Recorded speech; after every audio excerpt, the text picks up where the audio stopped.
You've had Wendy's nugs dipped in sauce, but have you had them covered in sauce? Wendy's new saucy nugs take the crispy and spicy nugs you love and turn them up to 11. Choose between flavors like buffalo or honey barbecue, garlic parm, or if you're a real heat seeker out there, you can try spicy ghost pepper, only on Wendy's signature spicy nugs. Listen, I'm going to dare you to do it. I dare you. That's 7 delicious ways to try the nugs that you already love. Pick a flavor, grab some extra napkins, and then grab a few more napkins and prepare to nug like you've never nugged before. For a whole new way to nug, it's got to be Wendy's at participating U.S. Wendy's.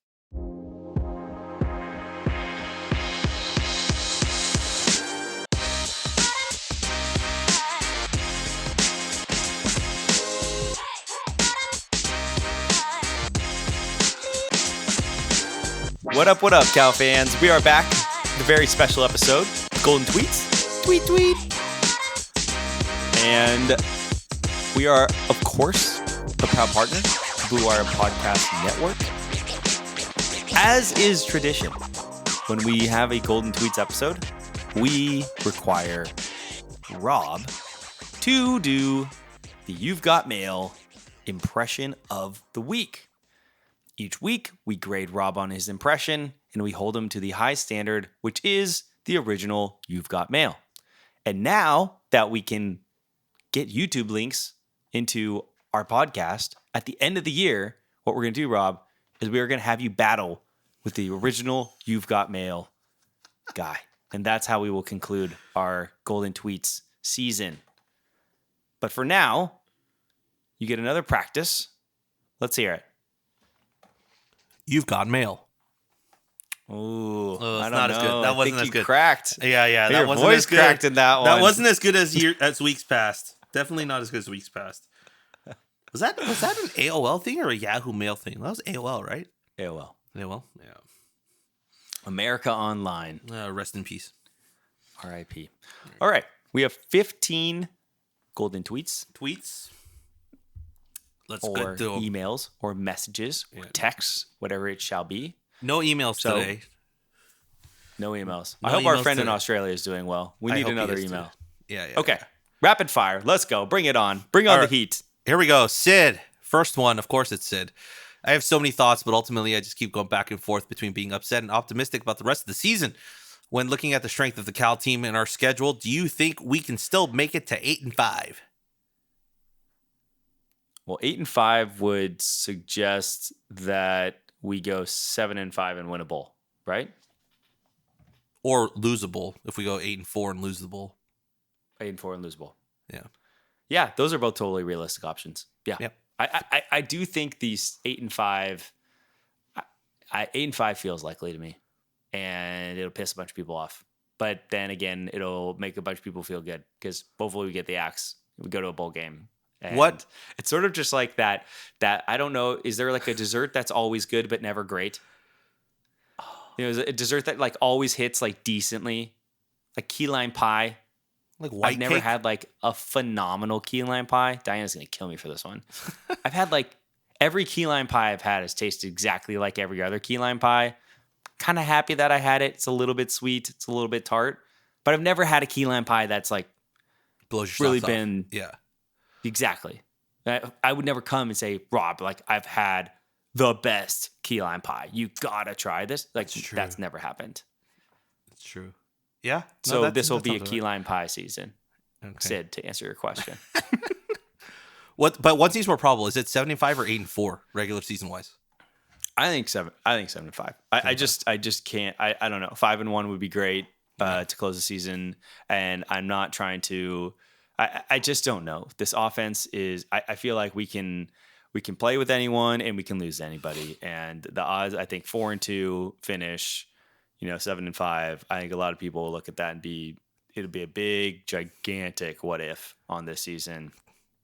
But I'll still take it again. Foundation through bowl games. Okay. Next one's from Jared.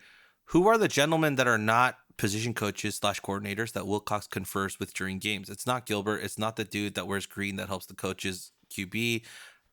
It's some random dudes that Wilcox whispers with during the game. That's all you, Rob. So yeah, the guy with the green that I know is is Cole, who is the quarterback's GA, and then also Jock is probably one of the other ones who's the offensive GA too. It's not Gilbert. It's probably the analytics guys, because he does have analytics guys that he talks to. So that's probably who it is. Is in real time, they're like percentage wise, like analytics say you should go for it, or you shouldn't go for it, or you should run here, or you should pass here. He has talked about that in the past of like when we asked him after the season's over about decision making and in that. So he takes all of that into account. He's like, sometimes I trust what they say, sometimes I trust my gut. It's just a kind of a mix and of the moment type of situation. So that's probably who he's talking to. Smart way to do it. Yeah, I think so. Next one's from Shavit. 0-3 to start in the ACC, including blowing the chance to be ranked after FSU and blowing game day versus Miami, is a huge missed opportunity. A program like ours cannot afford to be sloppy and make poor decisions on the margins, and it shows. It's more of a comment than a question. Yeah, but a good one nonetheless. Yeah. I mean, look, 4th time this year with 10 plus penalties. Is there a more damning statement so far? And I know we said it was early, and that was me on the podcast, and could run it back and said, hey, over 4 games. But the Pitt game was kind of unacceptable. I mean, beyond unacceptable at that point. I also think, to go back to what you just talked about I hope that Wilcox is a little bit more aggressive, 4th and short. Pat Narduzzi going 4th and 1 from their own 28, and we gave up a 77-yard touchdown. We also did that in the Miami game with Jaden Otplay. It just shows that the aggressiveness pays off, and that's really where college football is going. So I'm glad he's adapting to it. But yeah, I mean, I don't know how you watch these games and not be frustrated.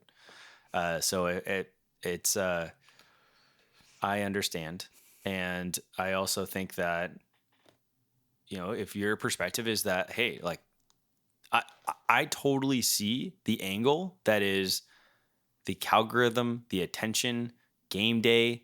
All of these things have brought attention to Cal. I really think that when Mark Madsen and Sonny Dykes, right? So Sonny Dykes comes into Berkeley and says Berkeley is the sleeping giant.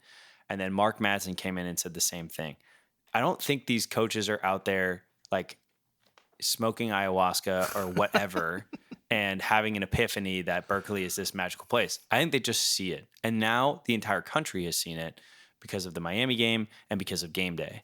And so what that will do, will inherently raise the pressure on Wilcox, because you're also going to have donors that are like, wow, we've been super patient this entire time. We've been saying that we need to get this football team back. We just saw the stadium sold out and loud for the entire time. And I guarantee there'll be donors saying, look, at this point, it's been 8 years. We understand. We have a known commodity. And can we find somebody that takes you from 6-6 or 7-5 and opens you up to a ceiling of 10? And is that Ron Rivera? Maybe. Because that's the one to me that really has a time boxed, kind of a guarantee of a floor raiser. I just think Ron Rivera is the one example where you can bring in somebody and say, hey, I want you to take this team from where they are today. We're not going to remove the identity that we've built around defense, but you get Riverboat Ron and you establish a little bit more of the Herm Edwards, NFL program in the ACC. And that's a big differentiator. You're on the West Coast. I think that's the one argument where I don't know. I kind of look at it with Buster Posey and the Giants. If Ron was really involved with the administration, kind of came in and said, cool, if he really saw the potential of it and was like, now's the time, and compellingly came to Rich Lyons, to Knowlton and said, I want to take over this team. I want the ball. Give me the ball. I think they might actually consider it, because you've built like that is the value and that is the power of the algorithm and then all of this attention that we've gotten and all of the the ACC and the broadcasts, is that I do think we have proven that there is an appetite, there is a culture there is a community that has been abandoned by 3 different professional sports teams that is waiting for the team that they can invest in and create identity around. And Cal football has that opportunity. So I don't blame anybody for saying, I have seen enough and I want to take the risk that somebody can get us there higher. But that's why I think Rick Ron's the perfect example, because it's short term too. Like, he's not going to want to do it forever, but maybe you just take that bet and you say, hey, let's see if you can get us 10 wins, because we have that momentum on the side. Anyways, I'm going on a tangent. Nick Saban, call us. Tangent over. Yeah, still, please use the algorithm for Nick Saban. All right, we'll move on to the next one. N says, next year, should Blesh go back to being an O-line coach / run game coordinator, or just let him go? Do we need to replace the second DB coach with a coach on offense or special teams? Look, I'll take the first part. If you're asking him to be demoted, he's not going to do it. I was going to say, like, let's just use that in the professional world. I always love it when someone comes to me, gives me a promotion, and then comes back and says, actually, never mind. Would you be down to actually take your old job? Yeah, thanks. Absolutely. No, yeah, that's not going to happen. If that's the case, then he's probably leaving. We don't have to let him go. He's leaving. Do we need to replace the second DB coach with a coach on offense or special teams? Look, I've seen a lot of arguments being made about this, but I'm going to give the counterpoint here. Can we unequivocally say that if we didn't have that second DB coach, our DB group would still be performing to the level that it is? Because if you can tell me that it will and would have, then yeah, there's an argument to be made there. But like, those two guys are working that DB side, so it's like if you got to take it in what we know. It's like they were the 2 DBs for a while now, or 2 DB coaches for a while now. Do we get a Noel Williams and a Marcus Harris if the 2 guys aren't here? Like, because we know the proof is there that they came because those 2 guys were here. So. No, I agree. Why would you pull away from your absolute strength to shore up something that is, like, at best, something that you ideally don't talk about during the game? I don't think that makes any sense. I just think, like, from my understanding, Ryan Coe is a sure thing. Right? Mm-hmm. Rob, I don't know. That's what I heard. Ryan Coe is a sure thing. He's coming here. He's 14-17, powerful leg, makes 50-yarders, and then he's coming in and been 50%. And it's killed us. Yeah. I don't think anyone could have planned for that drop off, but us. Like, we just, Wilcox has said day to day, it's a competition, and Derek Morris is firmly within that competition. So, who knows what happens come Saturday afternoon? It feels like you can get your credit scores anywhere these days. Random websites, card statements, budgeting apps, heck, even your dog might bark out a few numbers. It's true. Credit Karma isn't the only place you can find them. But we actually do more with your scores to help you find your next financial opportunity. Like a more rewarding credit card, a game plan that helps you pay down debt faster, or a personal loan to help you save more on interest payments each month. Cha-ching! The possibilities are kinda endless. Download Intuit Credit Karma today to get started. Oh, it's such a clutch off-season pickup, Dave. I was worried we'd bring back the same team. I meant those blackout motorized shades. Blinds.com made it crazy affordable to replace our old blinds. Hard to install? No, it's easy. I installed these and then got some for my mom. She talked to a design consultant for free and scheduled a professional measure and install. Hall of Fame son. They're the #1 online retailer of custom window coverings in the world. Blinds.com is the GOAT. Shop Blinds.com right now and get up to 40% off select styles. Rules and restrictions may apply. All right, again, next we go back to the previous pod. I would not blame Wilcox for shifting players in and out and trying to do that more often, because I think they're at that point where, to your point, it's like it's about who can execute on game day. It's no longer about having to practice it over and over again. Yeah. Next one from my friend David, who gave us the tickets to give away a few weeks ago. David says, at the halfway point in the season, what's your prediction for the rest of the season? My take if the offensive line returns to just average FBS play, and if we stop BS play calls, stupid turtling, playing 7 when 15 is clearly the man for the situation. I think he's talking about quarterback. Going for 2 unnecessarily, etc. 9-3. Woo. 9-3. Damn. Again, Fire take. I love Rob's friends. I think we kind of gave our predictions on the previous pod, but we're pretty much sitting at the 8-4, 7-5 right now until further notice. That's kind of where we're at. I agree. All right, next one. Bear the pain. Where does Jaron stand in the commitment? Do you see these last losses impacting commitment? Lots of talk of Wilcox losing the locker room. How does he deal with this, if at all? I have not seen anything about Wilcox losing the locker room at all, so I don't know where that comes from. If you could send me some tweets or anything that allude to that, great. But yeah, in terms of Jaron's commitment, look, we talked about last week, right? Wins and losses do not dictate the commitments. I think the only thing is if you go on a losing, like, just slide, like full on losing slide, like Florida State has, then it's a question of like you're dropping off from a tier of football into a different tier. Versus us, I think our losing streak doesn't really affect us in terms of the totem pole of college football. We're still where we are.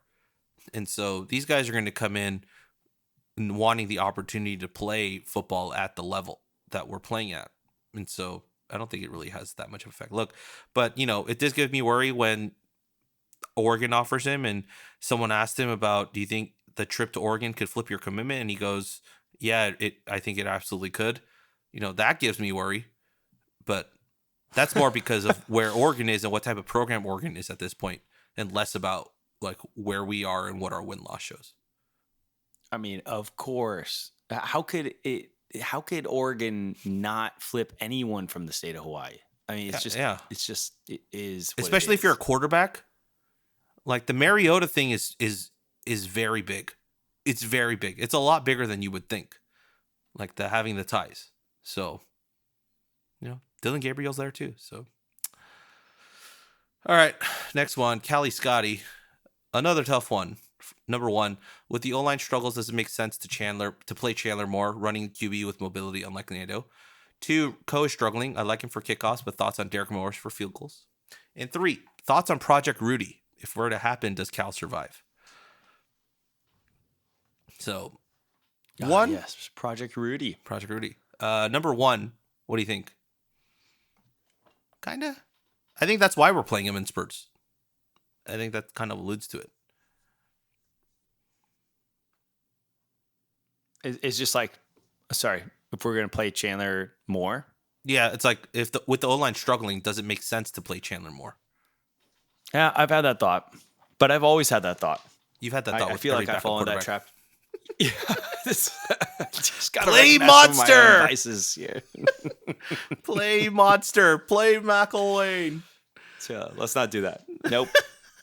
I remember that. I'm not gonna fall in love with the backup this time. Nope, not gonna do it. Streak of weeks. Oh God. Oh yeah. Yeah.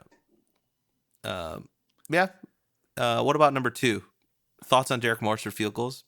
I think at this point, if Derek Morris even shows any form of competency, you got to throw him out there. At least throw him out there on like a couple PATs. See how he does. Yeah.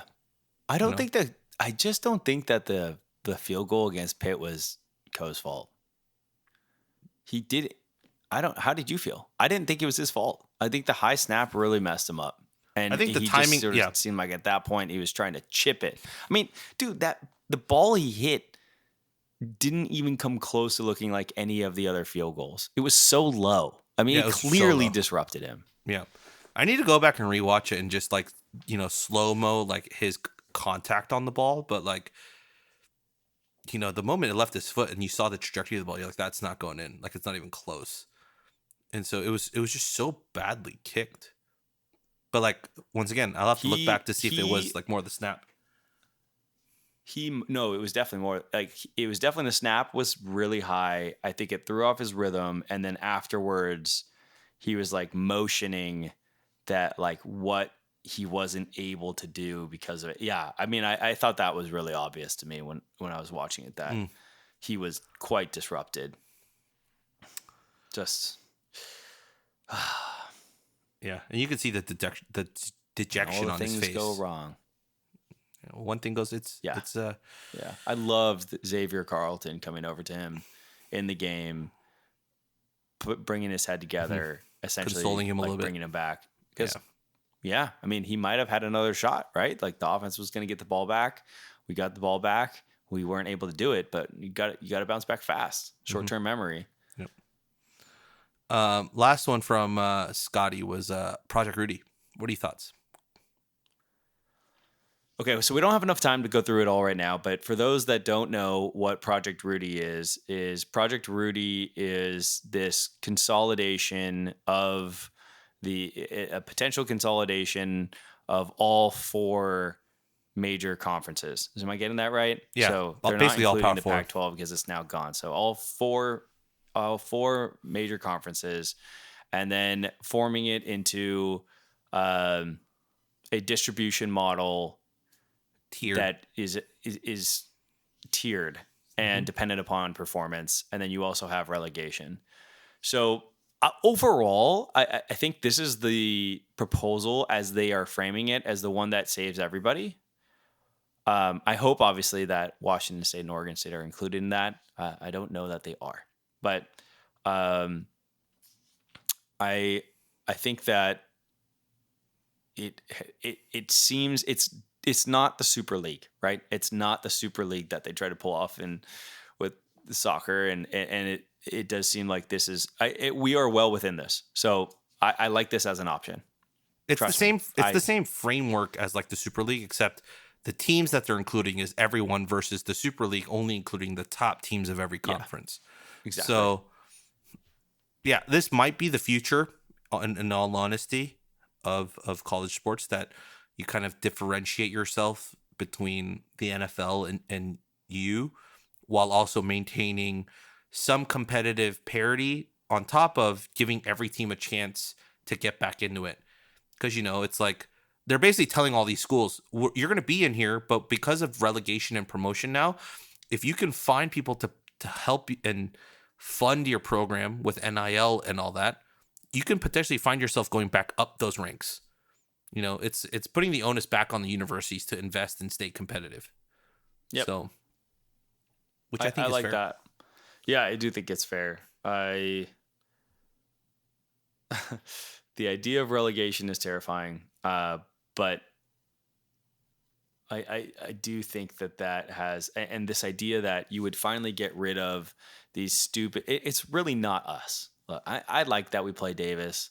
I like that we've played, I think, Idaho, right? We've had some others, but it's really the Alabama in the middle of the season when the Pac-12 was just absolutely beating up on one another. Was getting a game against like Citadel, Southern University. Yeah, Citadel, right? You just like these complete throwaway games. And I do really think that getting rid of those, which is essentially a bye week and just a chance to play some of the younger guys, it's an unfair advantage for the SEC that they're able to do that. So I do like that we're considering getting rid of it. Yeah. All right. Well, moving on to CT. First question. He has 2. Cal football is 5-20 in one-score games over the past 4 seasons. Thoughts? I'm just gonna say, like, watch the Wilcox press conference because he answers it. Who asked that, by the way, Rob? Who from Right for California was there? Or I don't know. That if was you're Peter. allowed to like. That was Peter. That was Peter. Yeah. Great question, right? Wilcox came out. I was like, that's a great question. Yeah. It's a bold bold question. It's I a love bold it. question. Peter, It's a that's bold amazing. Question. Yeah, to ask him in that setting, we've been in those press conference rooms after a loss like that. You don't want to be asking him that. You don't want to. No way. He looks like he's gonna kill somebody. The only thing I want to ask is like, hey, what's your favorite type of ice cream? Is there anything I can do to make your day a little bit better? There's on that stat. There's actually a fun one that Nick pulled because he did the calculating. Cal is 0-5 when both teams in the game score the exact same number of touchdowns and field goals.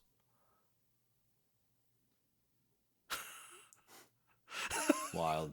What a crazy stat. What a crazy What a stat that crazy Nick stat. went back and calculated. That's incredible. All right. His second question. Wow. In 2022, Wilcox was offered the head coaching job at Oregon, but declined the job. In your opinion, where would both programs be had he accepted the job offer? I don't know. There's a possibility that like Wilcox at Oregon would probably be in the same trajectory that Dan Lanning is having at Oregon. Maybe a little bit lower, maybe not top 5, maybe it could be top 15, but arguably same trajectory. In terms of us, I think it's too hard to tell because I don't know who we would have hired. Yeah. Troy Taylor? What is your read on Troy Taylor right now? Am I reading this? My gut read as someone who's not paying any attention other than watching the Syracuse game is that they're not as far along as I would have expected them to be by now. I Is think that fair? I think Troy Unfair? Taylor is also in the same mold as Wilcox. It's like the restrictions of the university that he is at with no NIL, like no transfer portal, only high school, and even with high school, the grade restrictions is hampering his ability to bring in players and compete immediately. I think They have no Stanford fans, NIL? yeah, None? I think they've just made a collective this year. Oh, well, that will change very quickly then. Yeah, but I mean, It will but not I be issue getting money for that. But still, the issue of transfer portal still remains, right? Because they're not bringing in transfers. That's their big thing. So, I think the key here is Stanford fans could be looking at our worry about Wilcox the exact same way of like, are you worried that because of his restrictions here, he's going to go elsewhere and succeed? Yeah. I think I think Wilcox would have been successful. Like, I think he would have been successful at Oregon. I just don't know. I think Lanning has a little bit more of that understanding of how to be great, elite, right? Well, I mean, he was I just think at Georgia. Yeah, I just think he understands how to get to that top threshold. And I think Ducks fans would have been a little bit frustrated. I think Wilcox maybe would have been like one of your 9-3 type of coaches. But like that's just not good enough there. And I don't know. now. It's a great what if. Yeah. All right, next one. Shavit has another one for us. 6 games in, and the O-line looks unplayable between allowing free rushers up the middle and committing tons of penalties. Your last point, last pod, that everyone wants the top O-line is a good one, but even an okay line would be a huge improvement over this. I agree. I mean, that last point about even an okay one would be a huge improvement. If you could guarantee me that the gamble that you take on a not surefire offensive lineman, right? Just in terms of like, let's say the transfer portal rankings, there's like 50 offensive linemen. And let's say the top 15 are like elite, they're guaranteeing you. And then, 15 to maybe 30 is like above average. And then like from the 30 onwards to maybe like around 40, 45 are guys that have the talent but haven't showcased it anywhere. We're not getting the top 15. We might be in the mix for afterwards, but even then it's going to be tough. So you're basically banking on those guys afterwards to make a jump up. If you can find me a system to like sift through that and guarantee that some of these guys make jumps, I think we would be there. But us at our current state and with the NIL as it is in comparison to the rest of the country, we're not going to be able to get the guys in that we know for sure have a very, very high floor. That's just the way of the land and the market at this point. So that's why it's going to be tough to gauge whether these guys that we're bringing in is going to create us a below average line, an average offensive line, or an above average offensive line. Like, I think the Barrett Miller thing from last year is like key case in point, right? Like we brought in Barrett Miller. He played at Stanford, but didn't play a lot. But he was a step up at left tackle. We only got him for a year, but that was clear. Compared to, You know, guys like that we brought in, was it last year, or the year before, like Spencer Lavelle from ASU? Like, we thought he could be great because he had played at ASU, but was not great here. So, like, that's the gambles we're going to have to take with where we are in the pecking order of transfers. And so that's kind of where we're at right now. It's like, I don't know where our offensive line is going to end up at the end of the season once everyone's healthy, but for now, it's like we're just a tad under average. To me, we have to build an identity, and we just don't have it. And I think that you have to give something that people can see and say, cool, I can see myself being a part of this. What are we? Like, are we a running football team? Because it certainly doesn't seem like that. We cannot run the damn ball. So until we have an identity of what, until we actually have an identity, it's going to be really, really challenging. I think to recruit the people that we need to get in here in order to see it become like what we want to be. Yeah. All right. Next one's from Anthony Baran. With the halfway point of the season, we are 3-3 and easily could be gotten a few more wins. With the letter grade, what are you rating our offense, defense, special teams, team overall? What do we need to do to finish in the second half of the season so we finish strong? All right, we'll go one at a time, like one off. So you give your offensive grade. What are you grading that? 4 out of 10. 4 out of 10. All right. I think defense is 9 out of 10 easily. What do you think about special teams? 2 out of 10. 2 out of 10. You can give a little bit more credit to the punt return and kick return team, but okay. Team overall, I'd say 6 out of 10. 6 feels good. Yeah, 6 feels good.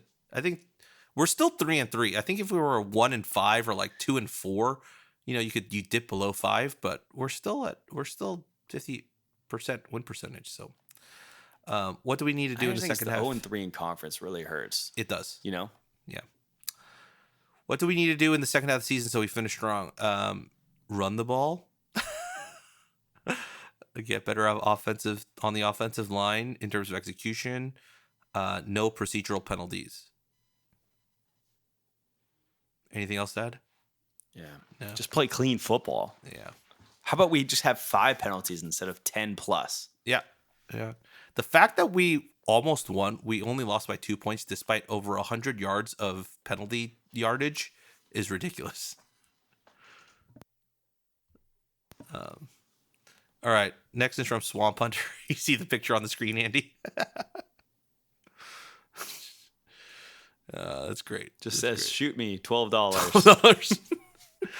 $12. Are we saying you have to pay me to shoot $12 or I'll pay you to shoot me for $12? What do you think that's? I think the person getting shot gets $12. Okay. Grumpy Bear, number 1, I like seeing some pitch outs. Why do you think we are so persistent in running up the gut? Number 2, seems like the strength and conditioning coach should be under fire. Too many injuries and fading late in games. What do you think, Rob? About question 1? Yeah, both. I think 1 is what we talked about. Was it on this pod or on the other one where I'm talking about just being flexible and shifting the offense left and right? Yeah. This week's earlier pod. Yeah. And I think that's what it was. It's just the ability we have the inability to stretch the field vertically. So what do we got to do? We got to move them back and forth, but keep them honest as well and run up the middle every so often. Number 2, what do you think about strength and conditioning coach under fire? You've had your fair share of injuries with athletics, so that does not qualify me to make any comments on a strength and conditioning program. Let me ask you this then: is it fair to assume and like the notion that you can kind of blame the strength and conditioning coach for a lot of soft tissue or muscle type injuries? But a lot of the stuff that you see in games with like ankle turns or getting rolled up on or things like that, that's not stuff that you can point to the strength and conditioning staff not doing it right that they got hurt. I mean, I don't know what happened to Merriweather or Keon Graves or any of these. A lot of these injuries happened late in fall camp. We just don't know. We haven't seen them live. other than Vaticanis. Like, I just don't know. It's too hard for me to understand. The only year where I really felt like we were doing something wrong with strength and conditioning was the year that Sonny, that first year in 2014, and they like brought that like Texas mentality, and like literally every single person on the team got hurt that year. Yeah. Like that was where I was like, okay, I think it's clear to see that something's wrong. It's just too hard to tell. I don't really know. I can't say that I would understand the difference between having an elite strength and conditioning coach versus having someone that was just simply good. Fair enough. All right, next one from Ryan Fritzberg. Why has Cal had such a hard time getting quality O linemen in the past few years? We have talked about this before, and it's a really good question, and I'm just going to give the short answer versus the long one I gave, which is everybody else. So like, go to Golden Tweets of last week. We put it out on Friday, so if you missed it, it's there. But I think it's 2/3 of the way through. We talk about the evolution of college football and everybody figuring it out. That's why all of us can see it. All of us can see the O-line struggling because everybody else has figured it out too. And so that makes it much harder to recruit. You have a small quantity of players that meet the qualifications, whether it be size, athleticism, hands, that means these, what you were just talking about, Rob, of like these, those that we have to take more gambles on those with high ceiling or high potential, but a little bit of a lower ceiling than maybe the ones like Georgia or Oregon. It's just sort of the reality of like, again, Harbaugh won a championship building a team with an amazing O-line and amazing D-line. Every coach in the country knows that that's where they need to invest. And so it's no reason why when Miami comes to town, they're not talking about skill position players. They're just talking about the O-line. I mean, they have good skill position players, but you hear a lot more about the O-line than we ever used to. Back in the day, it was like, okay, cool. Was it? Oh my God, I almost said the wrong guy. Michael Irvin. Is he Miami? I think he was. Yeah, he was on our sideline apparently too. Ray Lewis. Yeah. Yes, he was on the sideline. I mean, right? You would hear Frank Gore, like you'd hear about the skill position players, but now it's like you get on the broadcast and you're like, yeah, the big fella's up front. I mean, Jason Kelsey's. Yeah, it's different. It's different now. Like you have O lineman being a center, being at like the center of ESPN's broadcast halftime show on Monday Night Football. It's people understand the importance of the O-line now. I mean, Michael Lewis would not be able to write a book called The Blind Side in this day and age and have it be as much of a revelation as it was at the time in which he wrote it. Mm-hmm. Yeah.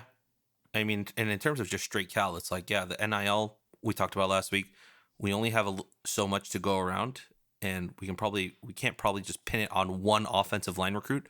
Gonna have to spread that around, which means the average annual value of that contract goes down, which means we're having less to spend. And, that's why everyone's saying donate to the NIL to help increase that. Joe Kenyon tweets, pain, ...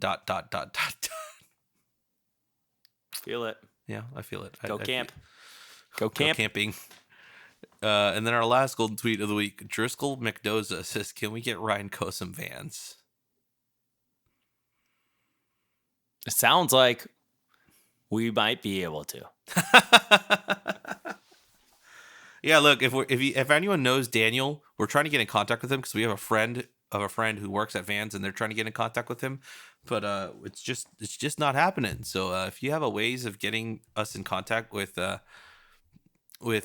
Daniel, let us know, and we'll help make that connect happen. But yeah, Andy, that's golden tweets for this week. Any final thoughts before we close out here? We just got to get the win. I mean, homecoming, good vibes. Eva's going to be in the building. Let's just have a nice 10-point win, like you said, Rob, and start thinking, okay, what do we got to do to get to 6? What do we got to do to get to? What do we got to do to get to 5? What do we got to do to get to 6? I think we just need to be able to restore a little bit of the joy and to get back to dreaming a little bit. It's been a little too painful this last 3 weeks. I agree. I think that's the perfect way to wrap it up as you finish out listening to Golden Tweets before homecoming against North Carolina State. That's it for us on the Golden Bear Cast. And as always, go Bears. Go Bears. All right, we're done. I have to give it a second.